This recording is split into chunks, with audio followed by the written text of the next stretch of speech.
Gaza में खत्म होगा भीषण संघर्ष। हमास बोला, हम बातचीत शुरू करने के लिए पूरी तरह से तैयार हैं। जी हां, गाजा में चल रहे भीषण युद्ध को खत्म करने की दिशा में हमास ने अमेरिका समर्थित 60 दिन के संघर्ष विराम प्रस्ताव को लेकर एक सकारात्मक जवाब दिया है। इसके बाद अब ये माना जा रहा है कि इजरायल और हमास के बीच आखिरी दौर की बातचीत जल्द शुरू हो जाएगी। एक औपचारिक युद्ध विराम समझौता हो सकता है, ये जानकारी निकल कर आ रही क्योंकि बेंजामिन नेतन्याहू डोनाल्ड ट्रंप से मुलाकात करने जा रहे हैं।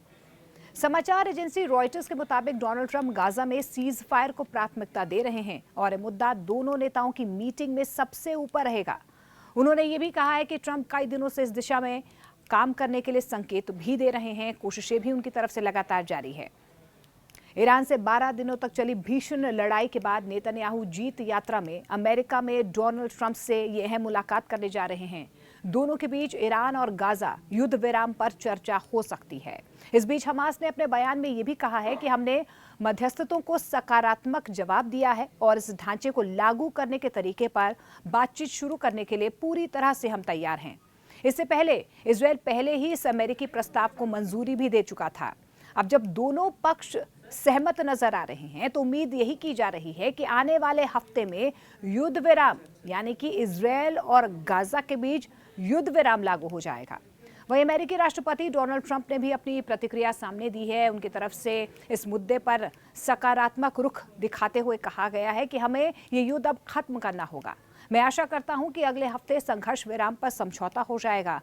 इससे पहले नेतन्याहू ने कहा कि उन्हें विश्वास है कि ट्रंप के साथ उनकी मुलाकात हमास की कैद से इजरायली बंधकों को छुड़ाने और गाजा में युद्ध विराम रोकने के लिए समझौते तक पहुंचने में मदद करेगी।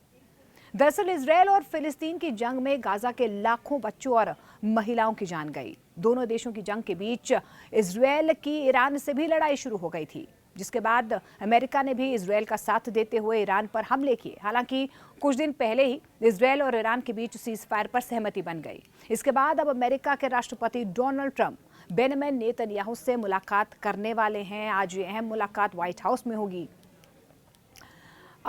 ये भी जानकारी मिल पा रही है कि न सिर्फ सीज फायर को लेकर, इजरायल और गाजा के बीच सीज फायर को लेकर इन मुद्दों पर चर्चा होगी, लेकिन कई और ऐसे मुद्दे हैं जिन पर बातचीत हो सकती है।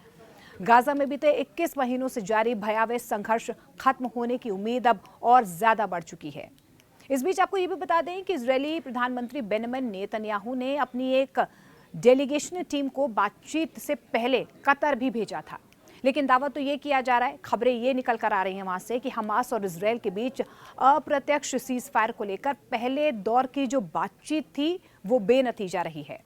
दोहा में अप्रत्यक्ष वार्ता के पहले सत्र के बाद फिलिस्तीनी सूत्रों के हवाले से खबर है, उनकी तरफ से दावा किया जा रहा है कि इजरायली डेलीगेशन को पर्याप्त अधिकार नहीं दिए गए हैं और उनके पास हमास के साथ समझौता करने की वास्तविक शक्ति नहीं है।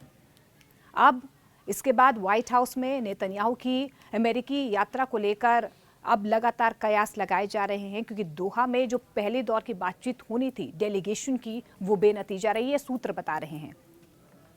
रिपोर्ट्स के मुताबिक इसमें ईरान में की गई सैन्य कार्रवाई की जीत को भी दिखाया जाएगा आज जो बेंजामिन नेतन्याहू की ट्रंप से मुलाकात होगी। साथ ही गाजा में सीज फायर के लिए भी अहम कदम उठाए जा सकते हैं। वहीं ट्रंप के लिए मुलाकात और भी ज्यादा खास मानी जा रही है। दरअसल इससे ट्रंप अमेरिका में अपनी राजनीतिक स्थिति मजबूत करना भी चाहते हैं। दूसरा फायदा ट्रंप को ये होगा कि वे एक ऐसे नेता के तौर पर खुद को पेश कर सकते हैं जो शांति स्थापित करना चाहता हो।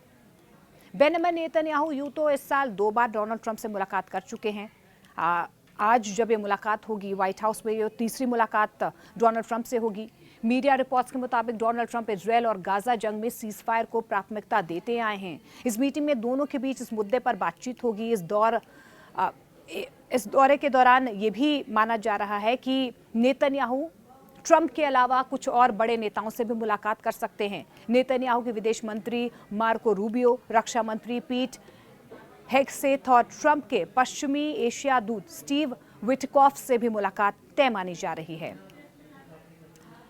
गाजा में जिस तरीके से भयावह मंजर नजर आ रहा है, मलबे में गाजा तब्दील हो चुका है। स्वास्थ्य मंत्रालय के मुताबिक इजरायल के गाजा में हमले जिस तरीके से जारी रहे हैं, जो 7 अक्टूबर 2023 से ये हमले जारी रहे हैं, ये खून खराबा हमास के दक्षिणी इजराइल पर हमले के बाद शुरू हुआ, जिसमें 1200 लोग मारे गए, 251 को हमास लड़ाकों ने बंधक बना लिया। इसके बाद से इजराइल के गाजा में किए गए हमलों में 57,000 से ज्यादा फिलिस्तीनी मारे गए हैं। इनमें आधी से ज्यादा संख्या महिलाओं और बच्चों की है। गाजा महीनों की लड़ाई के बाद तबाह हो चुका है। हजारों लोगों की मौत हो चुकी है, हजारों घायल हैं, सैकड़ों बच्चे मारे जा चुके हैं, लाखों घर खत्म हो चुके हैं।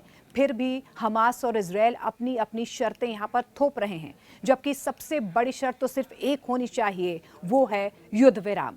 इजराइल के हमलों की वजह से गाजा में भारी तबाही हुई है। गाजा की ज्यादातर आबादी कैंपों में रहने को मजबूर है। यहाँ पर अकाल जैसे हालात पैदा हो चुके हैं। ऐसे में इजराइल पर गाजा में हमले रोकने का दबाव लगातार डाला भी जा रहा है। इजराइल को गाजा में हमलों, खासतौर से आम लोगों पर बमबारी के लिए दुनिया भर में आलोचना का भी सामना करना पड़ रहा है। हालांकि अगर ट्रंप गाजा और इजराइल के बीच इस डेडलॉक को खत्म करवाते हैं तो ट्रंप के लिए इससे एक बहुत बड़ा अहम जो रोल है वो कहीं ना कहीं गाजा और इजराइल के बीच वो अदा करते हुए नजर आएंगे। इंपॉर्टेंट रोल यहाँ पर ट्रंप का रह सकता है, क्योंकि इससे पहले हमने देखा है कि ईरान और इजराइल के बीच किस तरीके से युद्ध विराम को लेकर कोशिशें लगातार ट्रंप की तरफ से की गई है। और ऐसे में ना सिर्फ डोनाल्ड ट्रंप अमेरिका में अपनी राजनीतिक स्थिति को और ज़्यादा मजबूत करेंगे, लेकिन खुद को जिस तरीके से वो शांति स्थापित करने वाला नेता के रूप में पेश भी कर रहे हैं, वो एक कहीं ना कहीं फोकस भी उनका इस युद्ध विराम से सामने आ सकता है। वे लंबे वक्त से मिडिल ईस्ट में बड़े राजनीतिक समझौते करवाने की कोशिश भी कर रहे हैं और इस मुलाकात को लेकर अब पूरी दुनिया की निगाहें टिकी हुई हैं, जिनमें दोनों नेता क्षेत्रीय शांति और रणनीतिक साझेदारी पर नई राह तय कर सकते हैं।